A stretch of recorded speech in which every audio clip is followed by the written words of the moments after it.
Photostat കടയുടമ POCSO കേസിൽ അറസ്റ്റിൽ. കൊല്ലം കുളത്തൂപ്പുഴ ഏഴംകുളം സ്വദേശി സുരേഷ് കുമാറാണ് അറസ്റ്റിലായത്.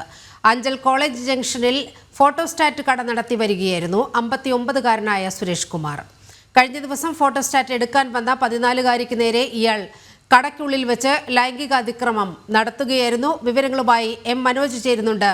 മനോജ്, എന്താണ് പോലീസ് നൽകുന്ന വിവരങ്ങൾ?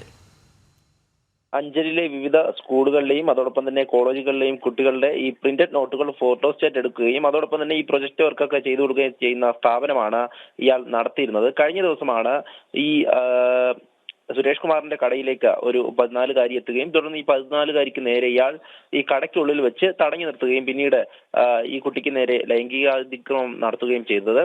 തുടർന്ന് കുട്ടി കരഞ്ഞുകൊണ്ട് ഈ സ്കൂളിലേക്ക് എത്തുകയായിരുന്നു. സ്കൂൾ അധികൃതരെ കാര്യം അറിയിച്ചു. തുടർന്നാണ് പോലീസിനെ വിവരം അറിയിക്കുന്നത്. പോലീസ് കുട്ടിയുടെ മൊഴി രേഖപ്പെടുത്തിയപ്പോൾ കുട്ടി ഈ നടന്ന കാര്യം പറഞ്ഞിരുന്നു.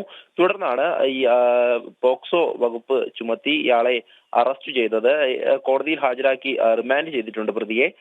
ഈ സംഭവവുമായി ബന്ധപ്പെട്ട്, അതായത് ഈ അഞ്ചൽ കോളേജ് ജംഗ്ഷനിലെ ഫോട്ടോസ്റ്റാറ്റ് കട, അതായത് വർഷങ്ങളായി തന്നെ ഇയാൾ അവിടെ നടത്തി വരികയായിരുന്നു. ഇത്തരത്തിൽ സമീപത്തുള്ള സ്കൂളുകളിലൊക്കെ പഠിക്കുന്ന കുട്ടികളും അവിടെ വരാറുണ്ട്. അങ്ങനെ ഒരു കുട്ടിയോടാണ് ഇയാൾ ഇത്തരത്തിലൊരു ലൈംഗിക അതിക്രമം നടത്തിയിട്ടുള്ളത്. ശരി, മനോജാണ് വിവരങ്ങൾ നൽകിയത്.